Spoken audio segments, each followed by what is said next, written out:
हाय। मैं रानी हूँ, उम्र 22 की।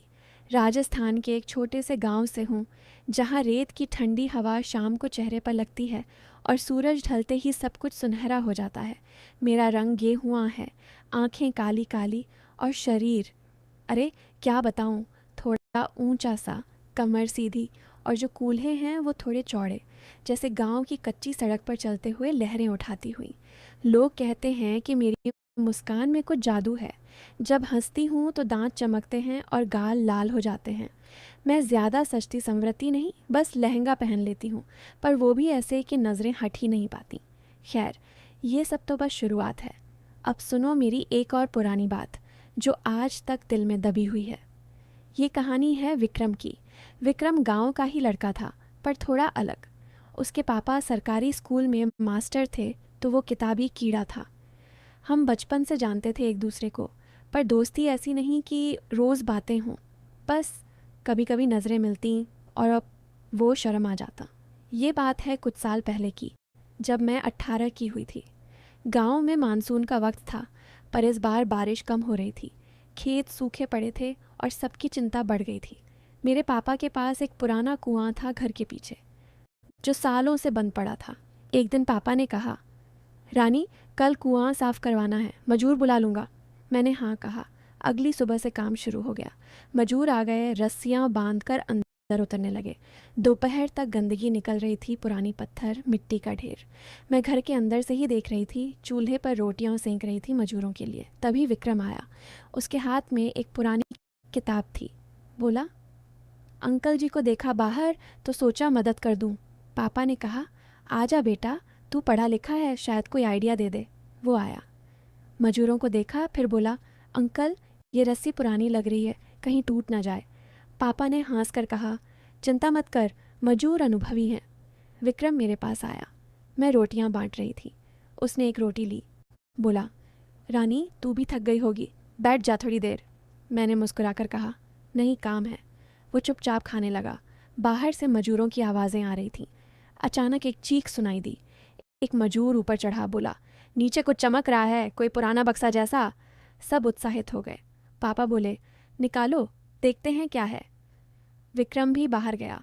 मैं भी झांकने चली गई। रस्सी से बक्सा ऊपर आया, पुराना लकड़ी का, ताला लगा हुआ।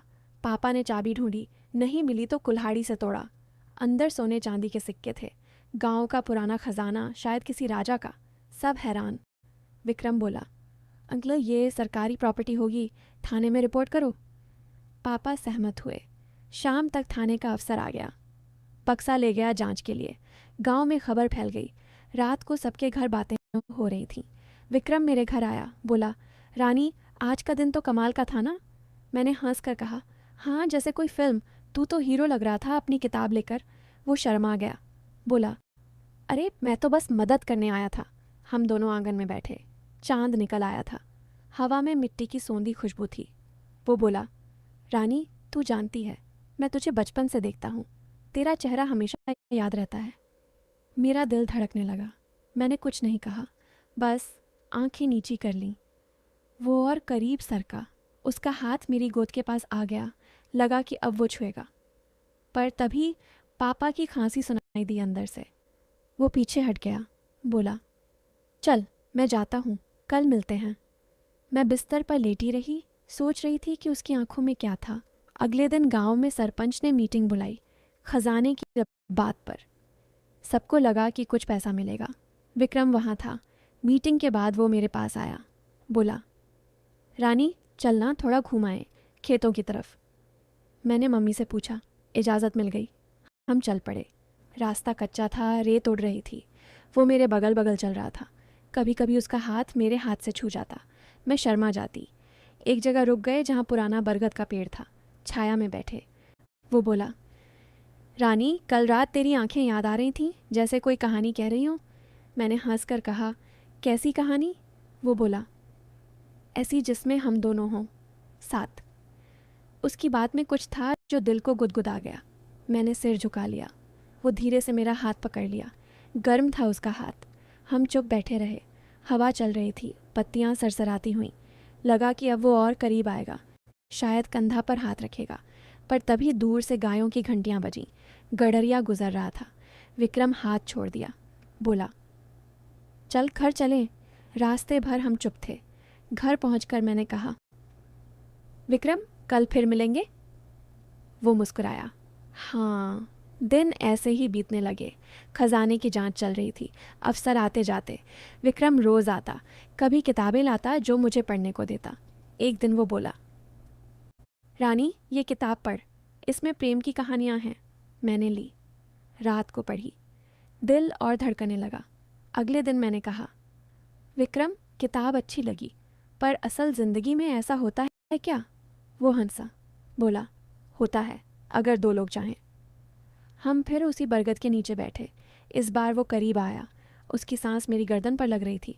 बोला, रानी तेरा चेहरा इतना नज़दीक से देखा तो लग रहा है जैसे चांद हो। मैं शर्मा गई।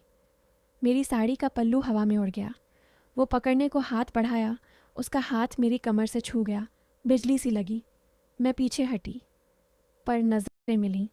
उसकी आंखों में आग थी। लगा कि अब वो मेरा चेहरा छुएगा, पर तभी एक कौआ काँव काँवा। हम हंस पड़े। माहौल हल्का हो गया। फिर एक शाम गांव में त्योहार था, तीज का। औरतें झूले झूल रही थीं। मैं भी झूला झूल रही थी। विक्रम आया। बोला, रानी मैं धक्का दूं? मैंने हाँ कहा। वो धक्का मारने लगा। झूला ऊंचा जाता तो मैं चिल्लाती, नीचे आता तो उसका हाथ मेरी पीठ पर लग जाता। जानबूझकर शायद। रात को नाच गाना हुआ, सब मस्ती में। विक्रम ने मुझे नचाया। उसके हाथ मेरी कमर पर थे। गाना था पुराना राजस्थानी, मोरनी बागान में। हम घूम रहे थे। उसकी आंखें मेरी आंखों में। लगा कि दुनिया रुक गई है। नाच खत्म हुआ तो वो बोला, रानी तू नाचते हुए जैसे कोई अप्सरा। मैं हंस पड़ी। रात भर नींद नहीं आई। सोच रही थी कि ये सब क्या है, दोस्ती या कुछ और। खजाने की खबर आई। कुछ पैसा गांव को मिला। सब खुश। विक्रम के पापा को प्रमोशन मिला। वो शहर जाने वाले थे। एक दिन विक्रम आया, उदास सा। बोला, रानी हम जा रहे हैं, पापा का ट्रांसफ़र। मेरा दिल बैठ गया। मैंने पूछा, कब? बोला, कल। मैं चुप रही। वो बोला, रानी मैं तुझसे बहुत कुछ कहना चाहता था। तू मेरी ज़िंदगी का हिस्सा है। मैंने आंखें उठाईं। बोला, मैं तुझसे प्यार करता हूँ। शब्द सुनते ही सब कुछ रुक गया। मैं खुश भी थी, डरी भी। बोला, पर अब क्या करूं? दूर चले जाऊंगा। मैंने कहा, विक्रम रुजा मत, हम कोशिश करेंगे। वो सिर हिलाया, पर उसकी आंखें नम थीं। अगले दिन वो चले गए। ट्रेन पकड़ ली। मैं स्टेशन गई थी देखने। हाथ हिलाया। कई महीने बीत गए। फ़ोन पर बातें होती, फिर धीरे धीरे कम हो गईं। एक दिन खबर आई कि वो शादी कर रहा है, शहर की लड़की से। मैं टूट गई, रोई बहुत। मम्मी ने पूछा तो सब बता दिया। वो बोली, बेटी ज़िंदगी में ऐसे ही मोड़ आते हैं। फिर 1 साल बाद मैं शहर गई पढ़ाई के लिए। वहाँ एक कॉलेज में एडमिशन लिया।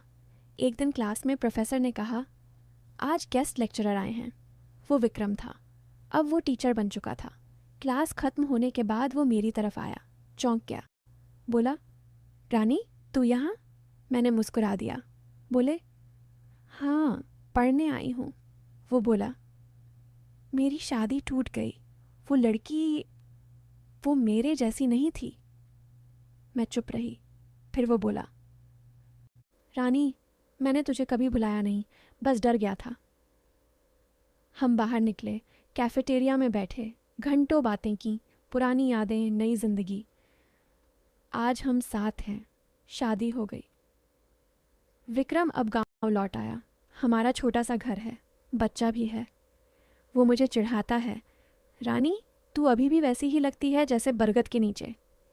मैं हंसती हूँ और तू अभी भी शर्माता है। बस यही है हमारी कहानी। शुरू में लगा था कि बस शरारतें हैं, कैसी लगी ये नई कहानी। लंबी तो बनी ना? अगर और चाहिए तो बोलना, मैं और सुना दूंगी।